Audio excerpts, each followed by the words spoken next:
He was mad at me for taking the job with James Franco. He hated James Franco, and was already accusing me of kind of secretly having a thing with him in my past since we had done Pineapple Express together.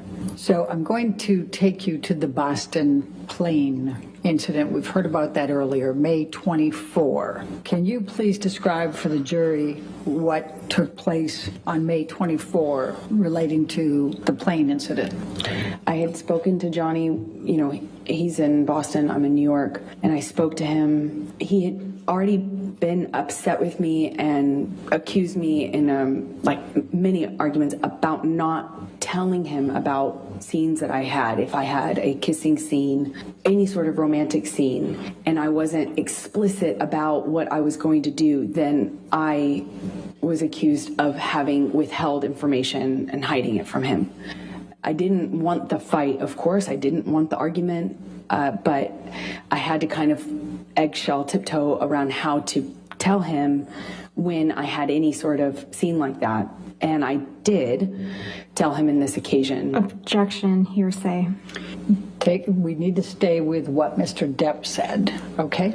Okay, so he was upset with me, but he didn't sound coherent so much on the phone. He was yelling at me about how could you tell me this? How could you tell me this when I'm filming, when I have this scene that I'm doing? How could you tell me this when I'm working? Obviously, I couldn't tell him any other time because we were both filming, and I told him as soon as it was relevant, but he kept saying, how could you tell me this? How could you just tell me this? It was like I had told him I was having an affair or something, you know, was that angry at me. But he kind of started to sound less connected to reality as these like arguments would happen on the phone. This is in one day. Eventually, he hangs up on me in the conversation, screaming at me.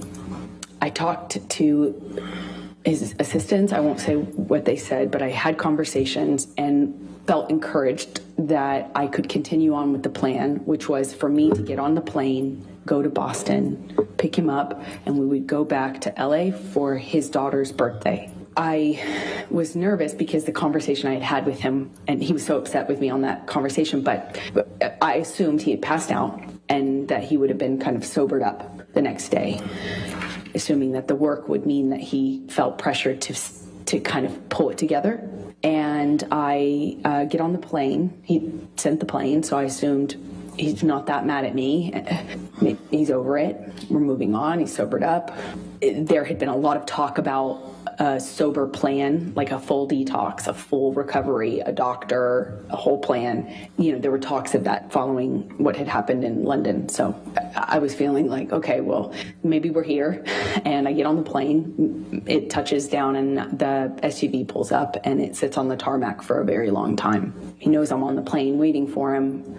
So I kind of started to anticipate that things weren't as I hoped, meaning that he was sober and had slept it off.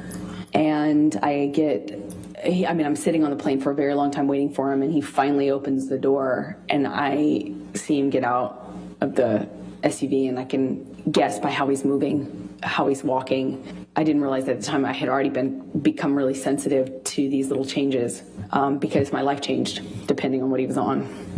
And he gets on the plane, and I just knew in every cell of my body something was wrong. He comes straight up to me, doesn't say anything to me, but is looking at me. He's got these glasses on, and he takes them off in this kind of aggressive manner and sits down across from me, not in the usual spot. We kind of have our places on his plane, you know, where you get used to sitting. And I remember I got up and moved to accommodate him getting by so he could sit in the normal seat as per usual. At some point, and I don't really remember the exact sequence of it, we take off, and at some point he's asking me what's wrong with me, what do I have? Do I have something to tell him? Do I have something to tell him? You want to talk to me about your day yesterday? And then it gets, I already know that he's drunk. I already know he's using, he reeks of weed and alcohol. I mean, his breath smelled so bad. I could anticipate that there was a no-win situation here. There was no me talking myself out of this or talking him down or any, a lot of my arguments and my involvement in them are me trying to diffuse by explaining or Objection, non-responsive. She's telling the story, Your Honor.